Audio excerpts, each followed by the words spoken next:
history was made on the offensive side of the ball in New Orleans Sunday. Drew Brees and Eli Manning combined for a single-game record, 13 pass TDs, and combined for 101 points, basketball score, tied for the third most points by both teams in NFL history. Stephen A., what was your takeaway from that ridiculous shootout? Honestly speaking, my takeaway from the game, the first thing that came to my mind was both defensive coordinators should be forced to fly commercial home. They shouldn't be allowed. I thought you were going to say they should be fired. No, okay. Because, I mean, obviously they ain't giving up 52 every week or 49 every week. But both defensive coordinators, Spagnuolo and, of course, Rob Ryan, should not even have been allowed. In Spagnola's case, don't even get on a team plane. In Rob Ryan's case, you know what? Just make him walk home. I mean, it's like literally you literally owe your owners a check for this week, you know, because you clearly didn't show up on the job unless you apply for vacation and you tap it onto your vacation. You did nothing. There was no defense. I mean, the Giants' defense yesterday was so embarrassing. I mean, how many times did Drew Brees throw a touchdown? I know he had 7 touchdown passes, but how many times did he throw a touchdown pass? And you literally saw the Giants' defense looking around at one another like, what happened? You were supposed to be there. You were supposed to be. I mean, it's almost like they didn't show up to work. They just showed up in New Orleans for a game. And then the next thing you know, this kind of stuff happens. Of course, Drew Brees was sensational. Eli Manning showed up. Odell Beckham Jr. had a 100-yard-plus game. He showed up. We see what was happening here. But there was literally no defense. It looked like a Big 12 game for crying out loud. No defense whatsoever. And by the way, Tom Coughlin should be ashamed of himself, too. This man has a defensive background. This man has credentials. He's a 2-time Super Bowl champion. And talk about the identity of the New York Giants. When they won Super Bowls, it was all about their defense. With Parcells, with Tom Coughlin, okay? Led by Strahan or Justin Tucker or these boys. It didn't matter. You saw a defense. Never in my wildest dreams did I think we'd see a big blue team that was so god-awful defensively. I don't care who's hurt.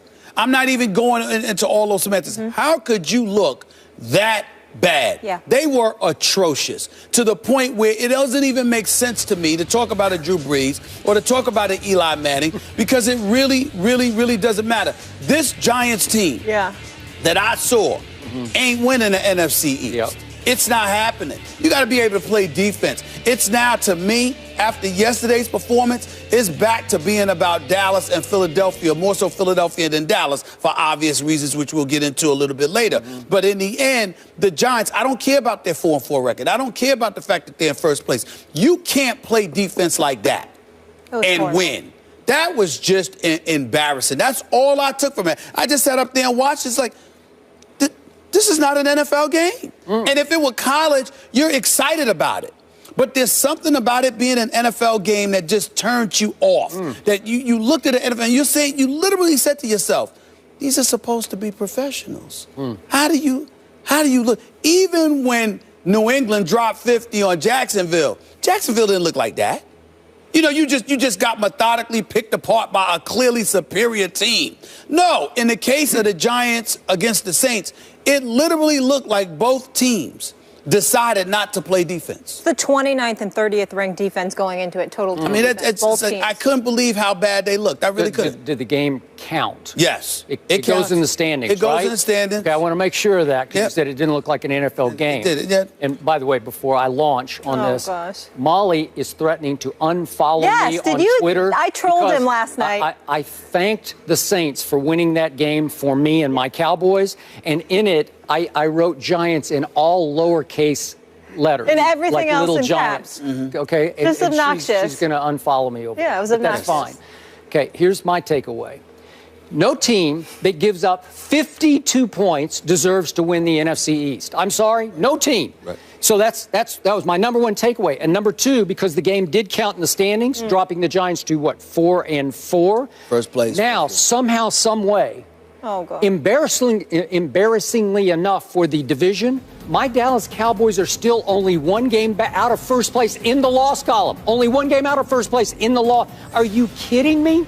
And, my other takeaway was that the ultimate new accident waiting to happen in pro football is your New York Giants. How did they lose that opening game at Jerry World? And then follow that up by a loss. And they lost to the Falcons. And the Falcons are starting to get exposed as just pretty good. Not great, not dominant. They're just pretty good. They lost at home to Tampa. They almost lost at home to the Redskins. Remember that? So they're getting exposed. Yes. They're coming back to earth quickly. And yesterday, the New York Football Giants managed to blow this game on a face mask penalty by the punter. By the punter. By Brad Wing. The punter. Here he is. He gets a face mask as the ball is fumbled forward. This is Cowboys-esque. This is Cowboys-esque. This is old Cowboys. Previous Cowboys-esque. These are the Cowboys you used to laugh at, scoff at, ridicule for being the accident waiting to happen. And now it's Brad Wing. Brad Wing, he gets a face mask, and all of a sudden they've got a 50-yard field goal, and the new kicker hits it, and the game is over. And here's the God's truth of what happened yesterday. Your Giants didn't deserve to win this game because your Giants were 1 out of 8 on third down. In the shootout, they still were only 1 of 8 on third down. And when you look at the total yards, your Giants had 416, which is really good.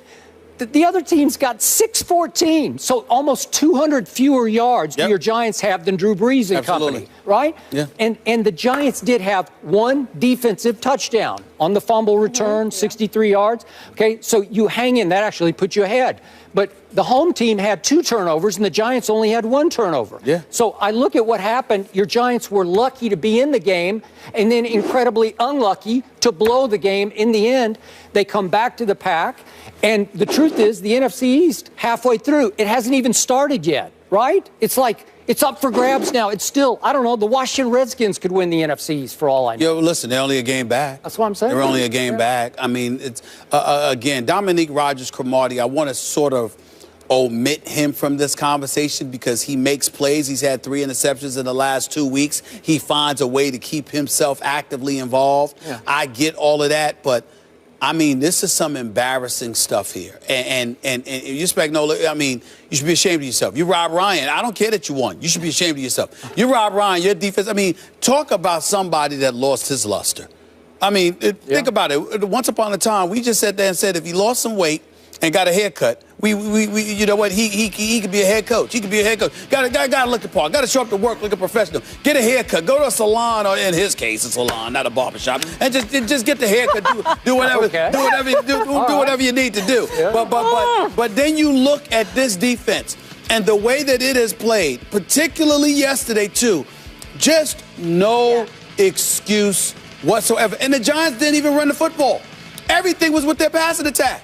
And you just looked at it, and somehow, some way, despite throwing 6 touchdown passes, 350 yards. I mean, what is it here? A rating of 138. Yeah. Somehow, some way, Eli Manning still lost this game. He lost the game. The New Orleans defense is bad. It was bad yesterday.